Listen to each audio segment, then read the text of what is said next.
Good morning everyone. हम लोग vector का फर्स्ट क्लास स्टार्ट किए थे लास्ट क्लास में, जो कि छोटा सा ही क्लास हुआ था। आज हम लोग सेकंड क्लास स्टार्ट करने जा रहे हैं। देख, सबसे पहले तो अब हम लोग एक्सिस सीखेंगे। 9th-10th क्लास में आप लोग क्या जानते थे? X and Y axis. X axis है, वाई एक्सिस है। ये हैबिट बनाया जाता था, एक्स वाई एक्सिस। ठीक है, पॉजिटिव एक्स एक्सिस को राइट वर्ड ही लेते थे, हम पॉजिटिव वाई एक्सिस को अपवर्ड लेते थे। ऐसे भी हो सकता है कि कोई दिक्कत नहीं है, सब हम लोग का चॉइस पर डिपेंड करता है। एक्स वाई इधर भी हो सकता है, एक्स वाई ऐसे भी हो सकता है कि एक्स इधर वाई इधर। ये हम लोग के अकॉर्डिंग इसको चेंज कर सकते हैं। हम लोग कंफर्टेबल जिसमें फील करेंगे उसको रखेंगे। ठीक है, लेकिन 9th-10th में इतना हम लोग को नहीं बताया जा सकता। ऐसा भी एक्सिस ले सकते हैं, केवल एक्सिस 90 डिग्री पर होना चाहिए। एक्स एक्सिस, वाई एक्सिस, ऐसा भी हो सकता है। केवल ये 90 डिग्री होना चाहिए। ऐसे भी ले सकते हैं कि कोई ऐसा भी ओरिएंटेशन ले लो, ऐसा ऐसा ले लीजिए। एक्स एक्सिस है, वाई एक्सिस है। समझ में आ रहा है? लेकिन हम लोग को अभी जो रिक्वायरमेंट आने वाला है वेक्टर में, वो 3D के बारे में ज्यादा आएगा कि 3 एक्सिस लेंगे, तीनों एक्सिस आपस में 90 डिग्री पर। इस टाइप का देखो, ये पेन है ना, ऐसा एक और पेन लेते हैं, ऐसा।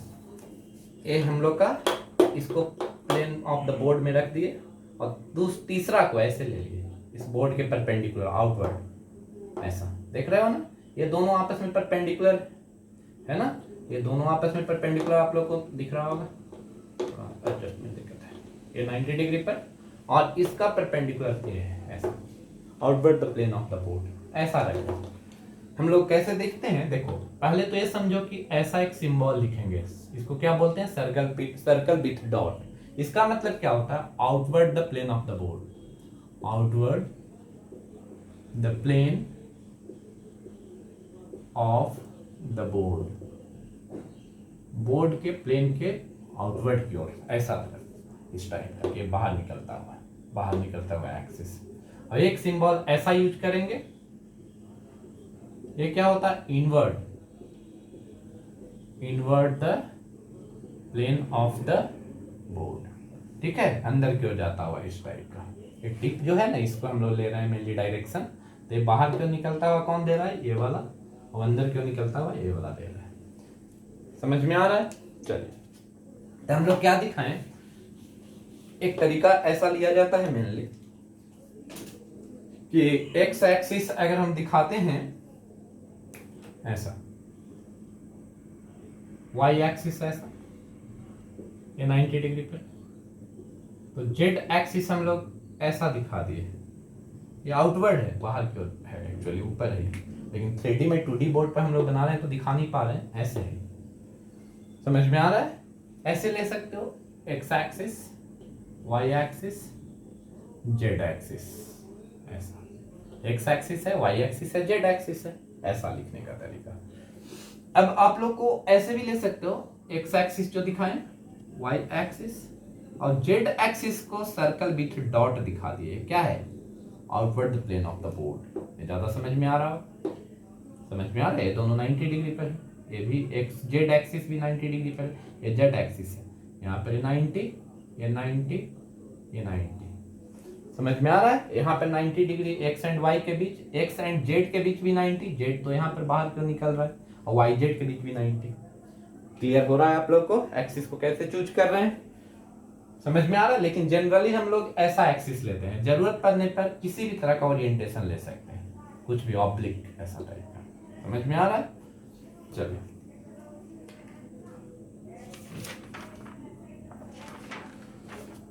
अब थोड़ा आगे हम लोग बढ़ते हैं डिटेल करने के लिए। एक देखो, यूनिट वेक्टर समझते हैं। यूनिट वेक्टर क्या है? कि अ वेक्टर हैविंग मैग्नीट्यूड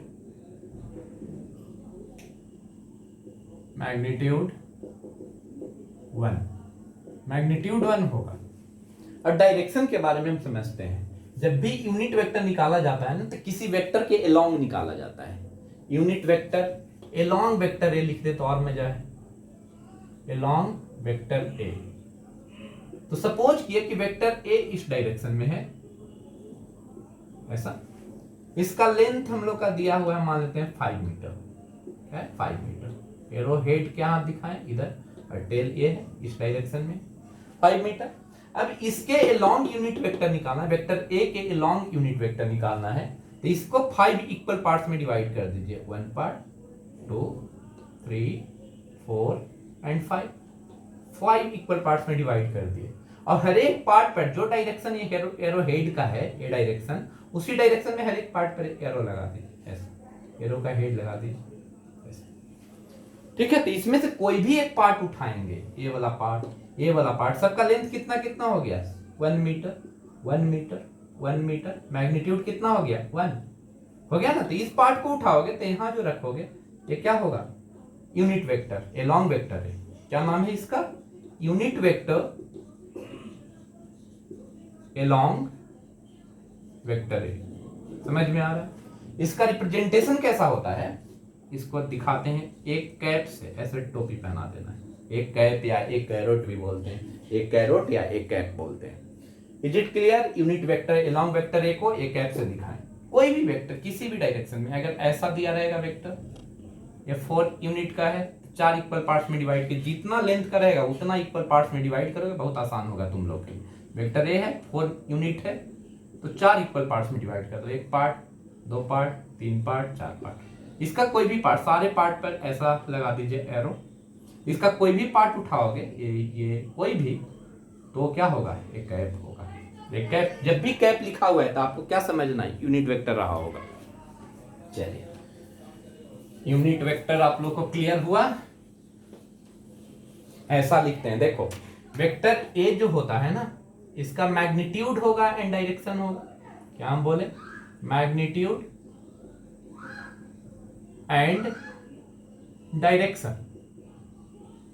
हम लोग क्या कर दिए, वेक्टर ए को ऐसा लिखे, इसका मैग्नीट्यूड को हम लोग ऐसा डिनोट किए थे, ए मॉड, और इसका डायरेक्शन के लिए यूनिट वेक्टर से मल्टीप्लाई कर दिया। यूनिट वेक्टर क्या हुआ, इसका मैग्नीट्यूड को चेंज नहीं होने दिया, तो vector A is equal to vector A का मैग्नीट्यूड इंटू ए कैप। मतलब ए कैप हम लोग क्या ध्यान रखेंगे, ए कैप का वैल्यू क्या आ जा रहा है यहां से, vector A divided by magnitude of vector A. Is it clear. ये तो एकदम क्लियर होगा आप लोग को, हमको जैसा लग रहा है। चलिए कोई बात नहीं, इसको समझिए ध्यान से। Magnitude of vector A is equal to vector, sorry गलत बोल दिए, vector A cap equal to vector A divided by magnitude of vector A. ये क्लियर है ना, ये हम लोग को लेटर में बहुत बहुत यूजफुल रहेगा इसके लिए।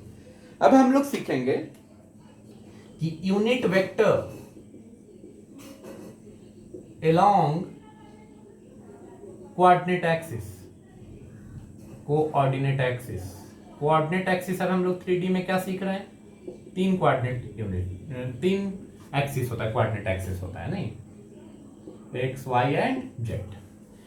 अब हम लोग यहाँ पर ये दिखा दिए एक्स एक्सिस, ये दिखाइए वाई एक्सिस, ये जेड एक्सिस। तो एक्सिस के लॉन्ग यूनिट वेक्टर ना हम लोग चूज कर रहे थे, लॉन्ग एक्सिस कोऑर्डिनेट एक्सिस लिख दिए। तो ए ओरिजिन है हम लोग का, यहां से 1 यूनिट कट करना है, 1 यूनिट, इसको कट कर दिए। ये जो होगा ना, ये unit vector along x axis होगा, इसका रिप्रेजेंटेशन आई कैप से होता है। आई कैप का मतलब unit vector along x axis. उसी तरह यहाँ पर उतना ही, जितना ये लेंथ का 1 यूनिट कट किए थे, वही लेंथ का इधर भी कट किए वाई एक्सिस के अलोंग। इसका क्या नाम रखेंगे, unit vector along Y axis, और इसको डिनोट करते हैं जे कैप से। किससे, जे कैप से। यहाँ पर क्या होगा, ऐसा ऐसा दिखा दिए, एक के कैप से डिनोट कर दिए किसको, unit vector along Z axis. I cap का मतलब क्या, unit vector along positive X axis लिए थे ना हम लोग, तो पॉजिटिव एक्स एक्सिस मेंशन कर देते हैं। जे कैप का मतलब क्या हो गया, unit vector along positive Y axis. और फिर जे कैप, के कैप कितना हो गया, unit vector along positive Z axis. Positive Z axis तुम लोग इमेजिन कर पा रहे हो कि outward the plane of the board क्या है, पॉजिटिव, तो inward the plane of the board negative वाला होगा। समझ में आ रहा है? निगेटिव साइड में क्या होगा, जो कि अभी हम बताएंगे, निगेटिव ऑफ ए वेक्टर जब सिखाएंगे तो आप लोग को समझ में आएगा। लेकिन अभी हम बोल रहे हैं कि आई कैप अगर पॉजिटिव डायरेक्शन में है तो आप लोग के माइंड में आ रहा होगा कि माइनस आई कैप निगेटिव एक्स एक्सिस की तरफ होगा, माइनस जे कैप निगेटिव वाई एक्सिस की तरफ होगा, और माइनस जेड के कैप निगेटिव जेड एक्सिस की तरफ रहा होगा, जो कि हम सीखेंगे वेक्टर के अकॉर्डिंग। चलिए आगे चलते हैं। आज हम लोग यूनिट वेक्टर सीखें। नेक्स्ट क्लास में हम लोग इसके आगे बढ़ेंगे। चलिए आज का क्लास यहाँ पर हम लोग एंड करते हैं।